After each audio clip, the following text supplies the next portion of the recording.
tetugenda kubanga tulwawo tusese tukabutereevu tugenda ewa Makumbi Emmanuel very smart tugamba nti Mbale ebizimbe byakumenyeka okuyisaawo oluguudo ate ogubadde ebizimbe bamanya byaki nga Mbale batugamba nga ye most planned city of Uganda kikiri eyo Makumbi tatali ape yeah that's good. Okay.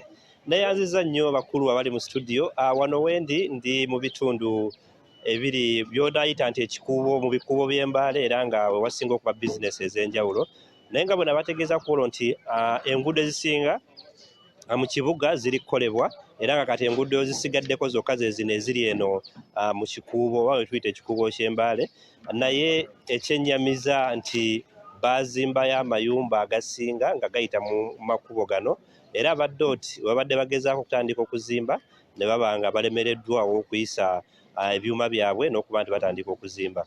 Embeera eriwo waliwo ebizimbe ebiri condemned oba ebiweddwayo ebirina okumenyebwa ebiwera nga 5 era nga zo kalina naye ng'ate ekyembi nti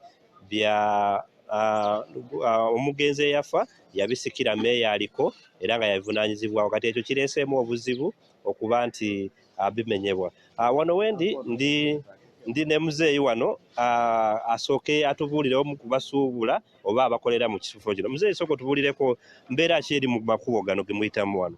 Amakubo kati anti nga bwe baazimba amayumba gano ewaali omukutu ogutwala ki amazzi kati we baazimba tebaagala bagire ki balime baguyiseewo kati ekkubo lino lyonna lifu tewali wooyita tewali woogira ki kati wona wali wafu. Muzeeyi gwe okolerawo ki wano? Nze ndi driver nvugira wano. Mwebwe emmoloka mukosebwa mutya wano? Tukosebwa okuyita n'okutiika ebyamaguzi. Wano tosobola kutiika n'oyita ate eseero eri wano wennyini lyotunywera amafuta kati tosobola kunywa amafuta tosobola kutiika olina okudda ate oddeyo engulu eri ku wimpe olyoka oyite. Bwe magezi ki g'obadde owa abakanso okukola?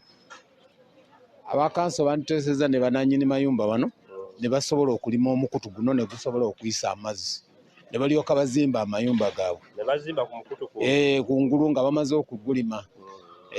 Kyekirina okukolebwa. Kuba ndowooza awatali ekyo temujja kufuna kkubo ddungi. Tetulina kkubo tetulina. Naye nga nawe mwandetaaze kkubo. Twetaaga ekkubo era lituyamba lituweereza. Awatali eryo kati wano tetulina mirembe. Tweyanzizza nnyo. Muzeeyi kagende mu byeriko ndowooza babadde bakuyita. Okay, neyanzizza.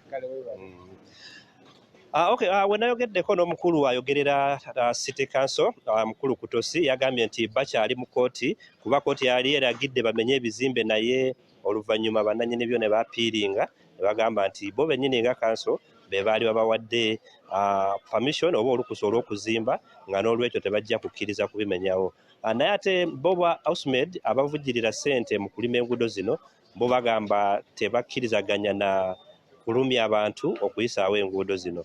Era ekyo baali bakirambise bulungi mu contract yaabwe nga tebannabba wansi naga nti bo tebalima nguudo wali nkaayaana era nga kati oluguudo luno lubadde lusuubirwa okutwala akawumbi kamu n'ekitundu bagambye ssente zino za kuddizibwayo kuba bo tebaagala nkaayaana zonna bwe bakola enguudo zaabwe mu bibuga naddala mu bitundu eby'enjawulo baga nti baagala enguudo oba ebifo ebirungi bye batalinaamu nkaayaana kuba tebasasula compensation oba tewa muntu yenna ssente zonna nga bayisaawo enguudo zaabwe. So byebyo ebiri Embale ebizimbe byo bikyalemereddwa kuba nti bimenyebwa olw'enkaayaana zikyali mu kkooti.